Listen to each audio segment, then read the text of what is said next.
ലയിക്കാൻ പാർട്ടിയുണ്ടോ എന്ന് ചോദിച്ച് നെട്ടോട്ടമോടുന്ന ഒരു നേതാവ്.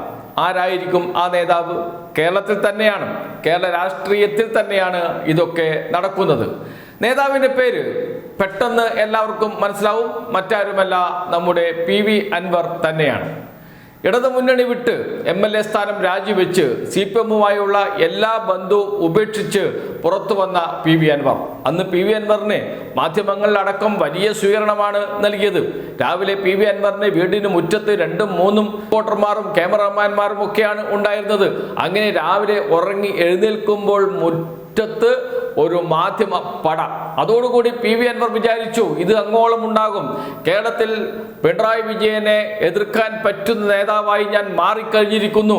മാധ്യമങ്ങൾ എന്നോടൊപ്പമുണ്ട്. അതോടൊപ്പം തന്നെ UDF കേന്ദ്രങ്ങളിൽ നിന്ന് നിരന്തരം വിളി വരികയും ചെയ്യുന്നു. എന്തിനേറെ പറയുന്നു, പാണക്കാട് സാദിഖ് അലി തങ്ങൾ വീട്ടിലേക്ക് വിളിച്ച് സ്വീകരണം നൽകി. പാണക്കാട് കുടുംബത്തിൽ പോയി സ്വീകരണം ഏറ്റുവാങ്ങി PV അൻവർ. അങ്ങനെ ആകെ ബഹളമയം ജഗപുക തന്നെയായിരുന്നു അന്ന്. എന്നാൽ പിന്നീടാണ് PV അൻവറിന് കാര്യം മനസ്സിലായത്. CPM-നെ വിമർശിക്കുമ്പോൾ, LDF-നെ വിമർശിക്കുമ്പോൾ, മുഖ്യമന്ത്രി പിണറായി വിജയനെ വിമർശിക്കുമ്പോൾ വലിയ പ്രാധാന്യം മാധ്യമങ്ങൾ നൽകും തുടക്കത്തിൽ.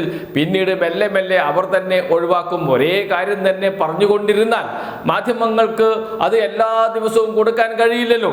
അതിനപ്പുറം PV അൻവർക്ക് എന്താണ് ചെയ്യാൻ കഴിയുക എന്ന് അന്ന് PV അൻവർ മനസ്സിലാക്കിയിരുന്നില്ല. ഇന്ന് PV അൻവർ അത് മനസ്സിലാക്കുന്നു. ആദ്യം PV അൻവർ സമീപിച്ചത് മുസ്ലിം ലീഗിനെയാണ്. മുസ്ലിം ലീഗിൽ ചേരാനുള്ള ശ്രമം ആദ്യം നടത്തി. പക്ഷേ അതിന് പാര വെച്ചത് PK ബഷീർ MLA തന്നെയാണ്. PK ബഷീർ ഓടി വന്ന് മുസ്ലിം ലീഗ് നേതാക്കളോട് പറഞ്ഞു അപകടമാണ്. എന്താണ് അപകടം?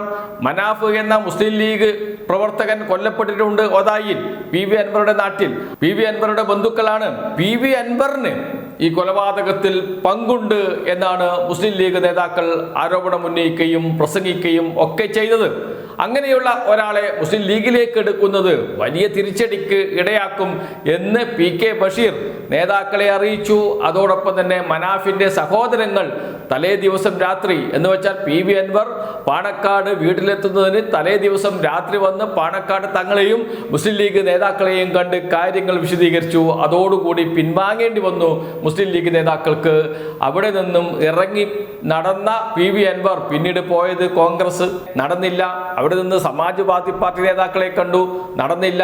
അവസാനം തൃണമൂൽ കോൺഗ്രസ് നേതാക്കളെ കണ്ട് തൃണമൂൽ കോൺഗ്രസിന്റെ കേരളത്തിലെ കൺവീനറായി വരികയും ചെയ്തു. തൃണമൂൽ കോൺഗ്രസിനെ ശക്തിപ്പെടുത്താനായിരിക്കും ഇനി പ്രവർത്തിക്കുക എന്ന് പറയുകയും തൃണമൂൽ കോൺഗ്രസിനെ UDF-ൽ എത്തിക്കാനുള്ള ശ്രമങ്ങൾ ആരംഭിക്കുകയും ചെയ്തു. അതിനുള്ള എല്ലാ നീക്കങ്ങളും നടത്തി. കേരളത്തിലെ UDF നേതാക്കൾ പ്രശ്നം ഹൈക്കമാൻഡിന് വിട്ടു. ഹൈക്കമാൻഡ് പറഞ്ഞു പറ്റില്ല, തൃണമൂൽ കോൺഗ്രസിനെ UDF-ൽ എടുക്കാൻ പറ്റില്ല എന്ന ഉറച്ച നിലപാടെടുത്തു. അതോടുകൂടി ആ വാതിലും അടഞ്ഞു. പിന്നെ എന്താണ് വഴി? ഇതാണ് PV അൻവർ അന്വേഷിച്ചുകൊണ്ടിരുന്നത്. ഇനിയുള്ള ഒരേ ഒരു വഴി, ഒന്നുകിൽ ഒരു രാഷ്ട്രീയ പാർട്ടി രൂപീകരിച്ച് UDF-ന്റെ ഭാഗമാകുക, അതല്ലെങ്കിൽ തൃണമൂൽ കോൺഗ്രസ്സായി നിന്നുകൊണ്ട് തന്നെ പുറത്തു നിന്ന് UDF-ന് പിന്തുണ നൽകുക. അതുകൊണ്ട് ഒരു കാര്യവുമില്ല എന്ന് അദ്ദേഹത്തിന് അറിയാം. PV അൻവർ അത്ര മോശം രാഷ്ട്രീയക്കാരനൊന്നുമല്ല. അതുകൊണ്ട് അദ്ദേഹത്തിന് കാര്യം മനസ്സിലായി. പുറത്തു നിന്ന് UDF-ന് പിന്തുണ നൽകിയാൽ ഒരു കാര്യവുമില്ല, സീറ്റ് പോലും മത്സരിക്കാൻ കിട്ടില്ല എന്ന്.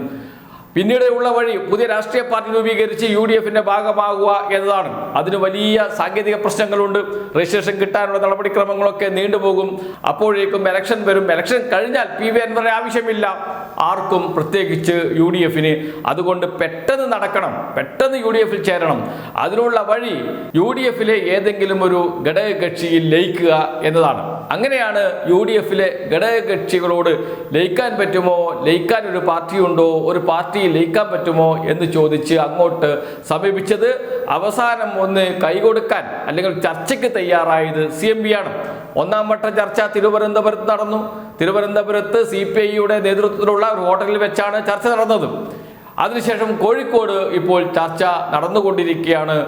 PV അൻവറിനെ CMB-യിൽ എടുക്കുന്നതിന് വേണ്ടി CMB-യുടെ ഭാഗമായി UDF-ൽ എത്തുക, CMB-യുടെ നേതാവായി UDF-ൽ എത്തുക, അങ്ങനെ UDF-ന്റെ ഭാഗമാകുക. അതാണ് ഇപ്പോൾ PV അൻവർ ശ്രമിച്ചുകൊണ്ടിരിക്കുന്നത്. പൂർണ്ണ സമ്മതം മൂളിയിട്ടില്ല CP ജോൺ. CP ജോണിന്റെ അനുയായികൾക്ക് PV അൻവർ വരട്ടെ, മലബാറിൽ അതൊരു നല്ല നേട്ടമുണ്ടാകും. പ്രത്യേകിച്ച് മലപ്പുറം ജില്ലയിൽ, കോഴിക്കോട് ജില്ലയുടെ ചില ഭാഗങ്ങളിലൊക്കെ ചില പ്രാദേശിക പോക്കറ്റുകളിൽ PV അൻവറിന് സ്വാധീനമുണ്ട്, അവിടെയൊക്കെ ഒരു നേട്ടമുണ്ടാക്കാൻ കഴിയും എന്ന് പറയുമ്പോഴും CP ജോൺ അങ്ങ് മനസ്സ് തുറന്നിട്ടില്ല. എന്തുകൊണ്ട്? ഈ CMB എന്ന രാഷ്ട്രീയ പാർട്ടിയെ തന്നെ വിഴുങ്ങിക്കളയുമോ PV അൻവർ എന്ന ഭയം CP ജോണിനുണ്ട്. CP ജോൺ ഒരു ഭാഗത്തു കൂടി അധികം ബഹളമൊന്നും ഉണ്ടാക്കാതെ UDFന്റെ ഘടകകക്ഷിയായി അങ്ങനെ പോവുകയാണ്. അങ്ങനെ പോകുന്ന ഘട്ടത്തിൽ PV അൻവറിനെയും കൂടി കൊണ്ട് CMBയിൽ എത്തിച്ചു കഴിഞ്ഞാൽ CMB തന്നെ മുങ്ങിപ്പോകുമോ, അതല്ലെങ്കിൽ CMB മുഴുവൻ PV അൻവറിന്റെ കയ്യിലേക്ക് പോകുമോ എന്ന ഭയമുണ്ട്. അതുമാത്രമല്ല, എത്ര കാലം PV അൻവർ CMBയിൽ ഉണ്ടാകും? കുറച്ച് കഴിയുമ്പോൾ CP ജോണിനെയും തെറി പറഞ്ഞുകൊണ്ട് പുറത്തേക്ക് പോകില്ലേ എന്ന ആശങ്കയും CP ജോണിനും CP ജോണിന്റെ വിശ്വസ്തർക്കുമുണ്ട് CMBയിലെ. എന്നിരുന്നാലും ചർച്ചകൾ മുന്നോട്ട് പോവുകയാണ്. ഏതെങ്കിലും ഒരു പാർട്ടിയിൽ ലയിപ്പിച്ച് PV അൻവറെ മുന്നണിയുടെ ഭാഗമാക്കണമെന്ന് വലിയ ആഗ്രഹമുണ്ട് മുസ്ലിം ലീഗിന്.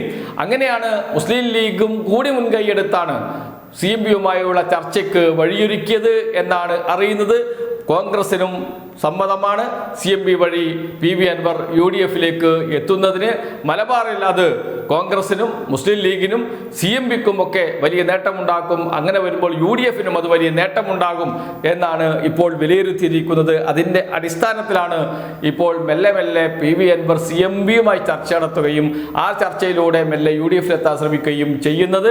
അത് നടക്കുമോ ഇല്ലയോ എന്നത് വരും ദിവസങ്ങളിൽ അറിയാൻ കഴിയും.